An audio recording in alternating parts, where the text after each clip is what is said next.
الكفل. بعد ذلك وذنون هو نبي الله يونس عليه وعلى نبينا الصلاة والسلام. ثم تحدث ربنا تبارك وتعالى وزكريا إذ نادى ربه، ثم قال والتي أحصنت فرجها.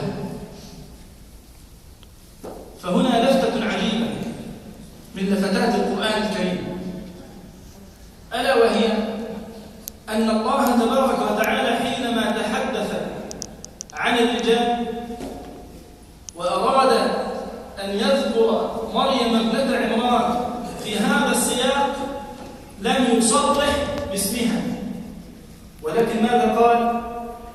قال إيه؟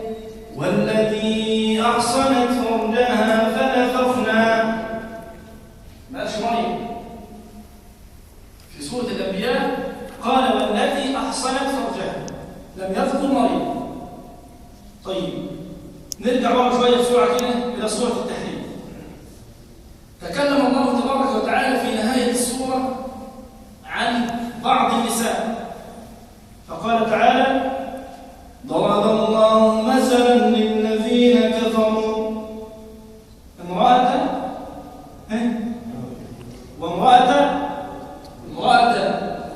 نوح وامرأة لوط كانتا تحت عبدين.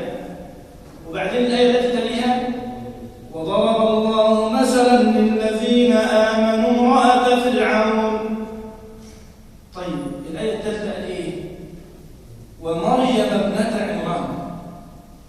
نستفيد إيه من الموضوع ده؟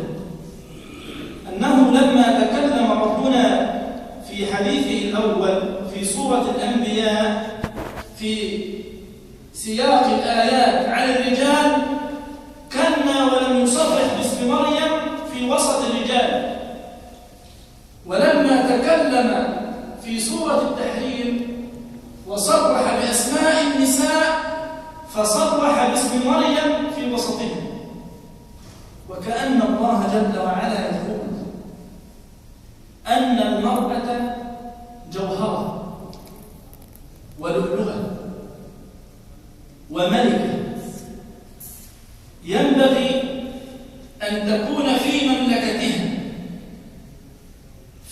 فلا تختلط بالرجال الاختلاط الذي يخرجها عن وقارها وينزلها عن عرشها. فإذا كانت في وسط الرجال فينبغي أن تستر وأن تحجب عن أعينهم، ولم يصرح حتى باسمها في وسط الرجال. واخد بال حضرتك بالله دي إن ربنا في سورة الأنبياء ما قالش مريم، قال والتي أحصنت فرجها. في سورة النساء تكلم عن النساء، فلما المرأة تكون في مجتمع النساء فلا بأس بأن تظهر في وسط عشيرتها وعائلتها وبني جنسها، فتعيش في وسطهن ومعهن كما يحلو لها، فهي غالية. وما رأيتك الأنثى فضلا تدخل أباها الجنة طفلة وتكمل نصف دين زوجها شابة، والجنة تحت قدميها أمة، وهي صغيرة تكون سبب في دخول أبوها الجنة، كما أخبر النبي صلى الله عليه وسلم من كن له 3 بنات فأحسن إليهن وأدبهن وزوجهن كن له حجابا من النار يوم القيامة. حاجز بينك وبين النار، حجاب بينك وبين النار في صغرها. فإذا ما كانت شابة فهي تكمل نصف دين زوجها إذا ما تزوجت كما أخبر النبي صلى الله عليه وسلم. وإذا ما تزوجت وصارت أمًا كانت الجنة تحت قدميها كما أخبر النبي صلى الله عليه وسلم في الحديث حينما جاءه رجل وقال جئت أبايعك يحرضك على الهجرة أو الجهاد في سبيل الله؟ فقال النبي صلى الله عليه وسلم: أحي والداك؟ قال: أمي يا رسول الله. قال: الزم رجليها فثم الجنة عند رجليها.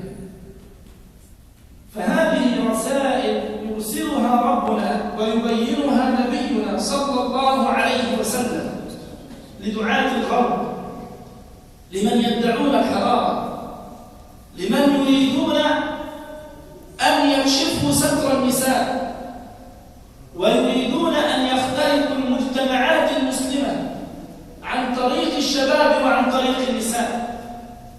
ففي كل المجتمعات كأنهم تعاونوا وتواصوا جميعا على ذلك. أول ما يتكلموا في موضوع يقول لك: احنا عاوزين نشوف ايه موقف الإسلام من المرأة. أعضاء مجلس الأمة يقول لك: احنا عاوزين نشوف الناس دي هيبقى موقفهم ايه من المرأة. وكأن المشكلة والشغل الشاغل في كل المجتمعات الإسلامية هي الايه؟ هي المرأة.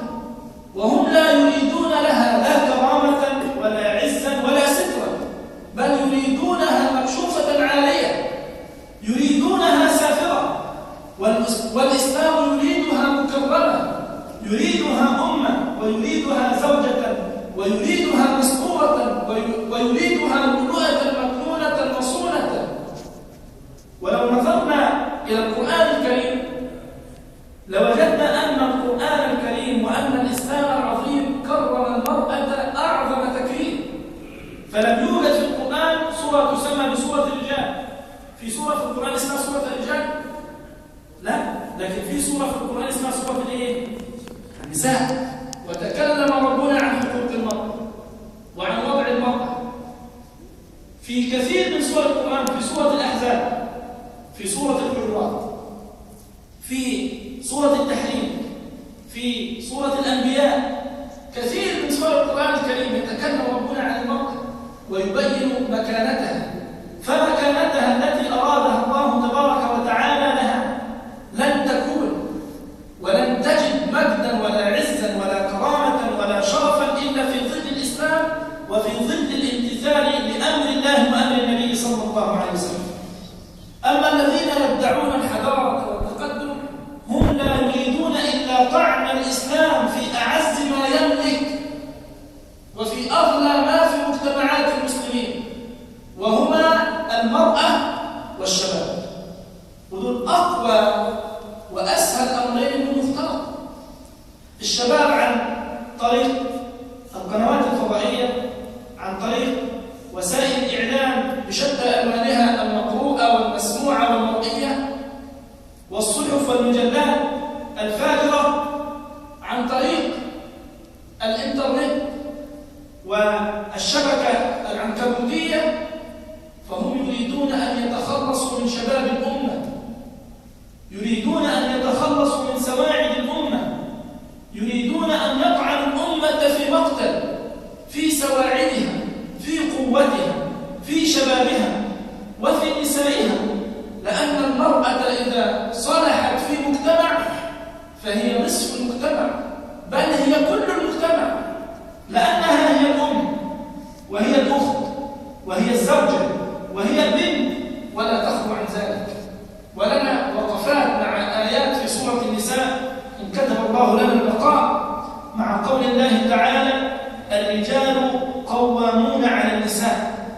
لأن كثيرا من الناس حتى من بعض المثقفين يفهم هذه الآية فهما مغلوطا، ويظن أن الله تبارك وتعالى قهر فيها النساء وجعل للرجل حكما سلطويا يقهر فيه. لا، غير كده خالص. سنتوقف معها في درس قادم. نسأل الله تبارك وتعالى أن يستر نساءنا وأن يحفظ أعراضنا وأن يجعل جمعنا جمعا مرحوما وأن يحفظ بلاد المسلمين والمسلمين في كل مكان. شكر الله لكم وجزاكم